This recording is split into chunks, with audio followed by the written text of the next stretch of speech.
ವ್ಯವಸ್ಥೆಗೆ ಅಪಾಯಕಾರಿ ಅದ, ಪ್ರಜಾಪ್ರಭುತ್ವ ಅಪಾಯಕಾರಿ ಅದ ಮತ್ತು ದೇಶವನ್ನು ಒಡೆಯುವಂತಹ ಸ್ಥಿತಿ ತಂದು ನಿಲ್ಲಿಸ್ತಾ ಇದ್ದಾರೆ.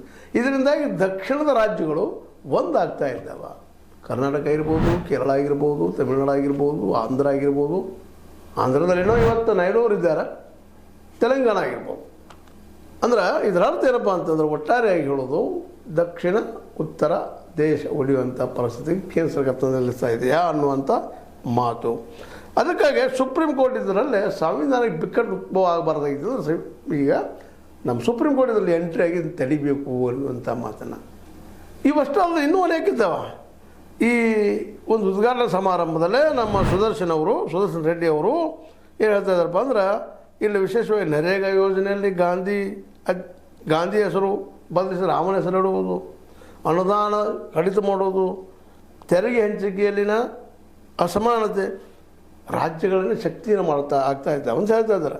ರಾಜ್ಯ ಸರ್ಕಾರಗಳು ಕೇಂದ್ರದ ಏಜೆಂಟರಲ್ಲ ಎಂಬುದನ್ನು ತೋರಿಸಬೇಕಾಗಿದೆ. ರಾಜ್ಯ ಸರ್ಕಾರ ಸ್ವತಂತ್ರವಾಗಿ ಆಡಳಿತ ಮಾಡಲೇಬೇಕು, ಏಜೆಂಟ್ರಲ್ಲ, ಕೇಂದ್ರ ಹೇಳಿದಂಗೆ ಕೇಳುವಂಥವಲ್ಲ, ಗುಲಾಮರಲ್ಲ ಅನ್ನುವಷ್ಟು ಮಟ್ಟಿಗೆ ನಮ್ಮ ಸುದರ್ಶನ್ ರೆಡ್ಡಿ ಅವರು ಹೇಳ್ತಾ ಇದ್ದಾರೆ. ಅದೇ ಕಾಲಕ್ಕೆ ನಮ್ಮ CM ಅವರು ಸಹಿತ ಇದೇ ದಿಶೆಯಲ್ಲಿ ಅಂದರೆ ಸಿದ್ದರಾಮಯ್ಯರು ಸಹಿತ ಪ್ರತಿ ವರ್ಷ ಕೇಂದ್ರ ಸರ್ಕಾರಕ್ಕೆ 5 ಲಕ್ಷ ಕೋಟಿಯಷ್ಟು ತೆರಿಗೆ ಹಾಗೂ ವಿವಿಧ ರೂಪದಲ್ಲಿ ನೀಡುತ್ತಿದ್ದೇವೆ.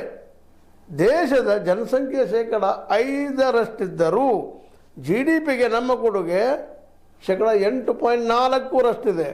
ಅಲ್ಲದೆ GSTಗೆ ಅತಿ ಹೆಚ್ಚು ಕೊಡುಗೆ ನೀಡುತ್ತಿದ್ದೇವೆ. ದೆಹಲಿಯಿಂದ ಕರ್ನಾಟಕ ಬರೀ 13 ಪೈಸೆ